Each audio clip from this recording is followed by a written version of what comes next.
हमारे देश में सबसे पहले किसी होमगार्ड जवान को सम्मान देने का काम किया था। यदि किसी सरकार ने सबसे पहले किसी होमगार्ड जवान को एक शहीद का सम्मान देने का काम किया, वो केजरीवाल सरकार थी।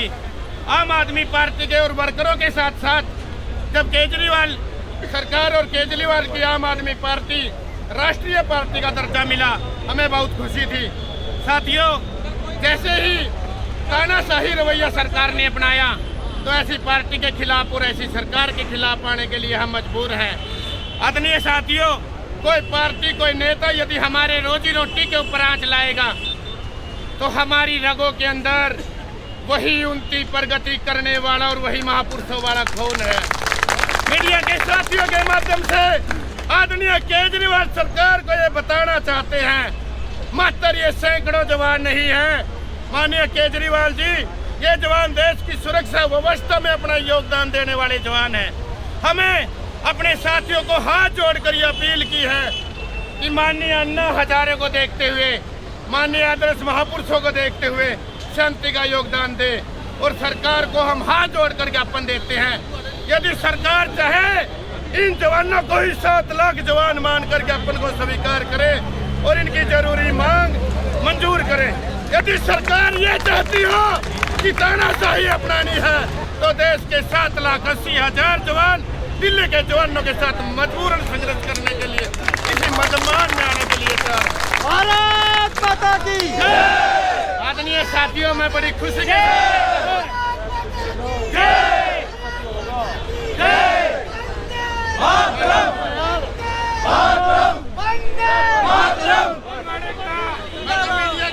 सोशल मीडिया के माध्यम से सामने अपने संघर्ष साथियों के वो नोट पढ़ रहा था कि दिल्ली की जो परमिशन मिली थी वो रद्द हो गई है।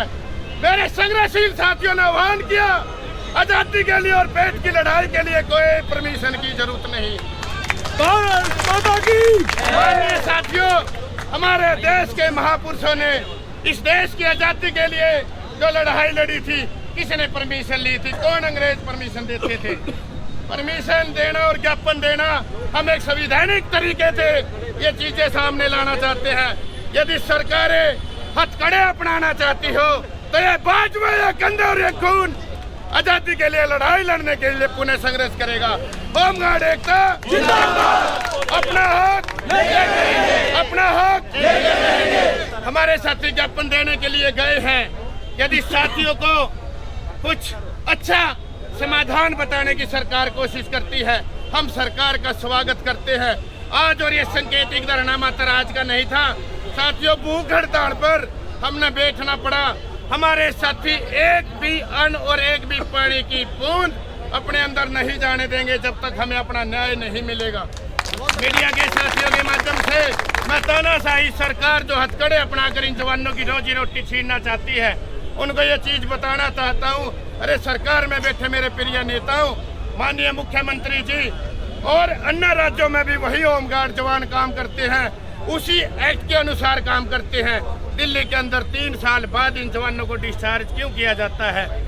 माननीय साथियों, 6 महीने तो अभी सेक्शन है, हर 3 साल बाद नए नए हथकड़े अपनाए जाते हैं। अभी इन जवानों का 31 मार्च तक का समय है, साथ में नई भर्ती सरकार ने निकाल दी है।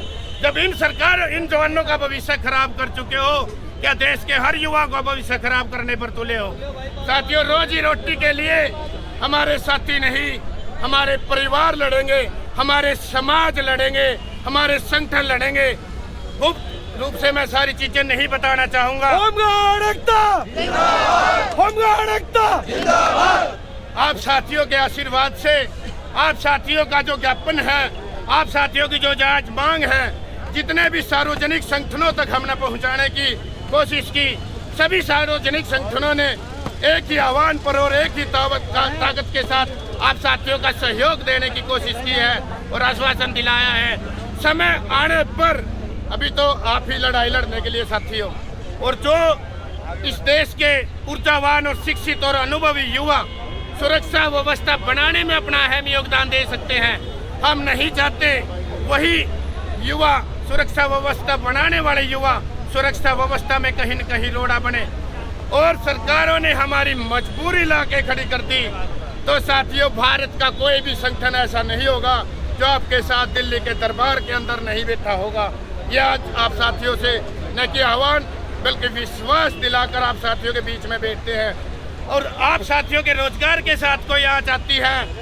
हम हरियाणा प्रदेश से 2 नुमाइंदे राष्ट्रीय national home guard welfare association की तरफ से एक दूत बनकर एक शांति से हरियाणा सरकार ने जो नियम बनाए हैं उन सरकारों को संकलन करके दिल्ली की सरकार तक देने आए हैं।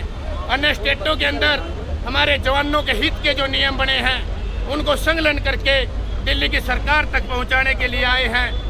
17 जनवरी 1984 को केंद्र की तरफ से जो सर्कुलेशन जारी हुआ था कि 3 साल के अनुभव के बाद क्वालिफिकेशन और योग्यता के आधार पर होमगार्ड जवान और सिविल डिफेंस जवान को कम से कम C या D क्लास की कर्मचारी के दायरे में लिया जा सकता है।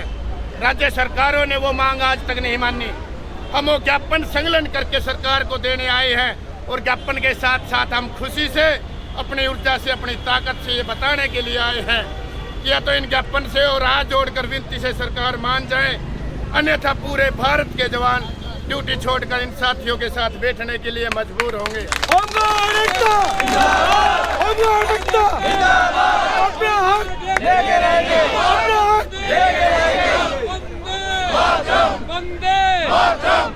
आदरणीय साथियों, मैं तो ज्यादा कुछ न कहते हुए आप साथियों से ये विश्वास और यकीन दिलाता हूँ, जब तक आपका पसीना और आपका खून आपकी रगों में दौड़ेगा जब तक ही आप जिंदा कहलाओगे।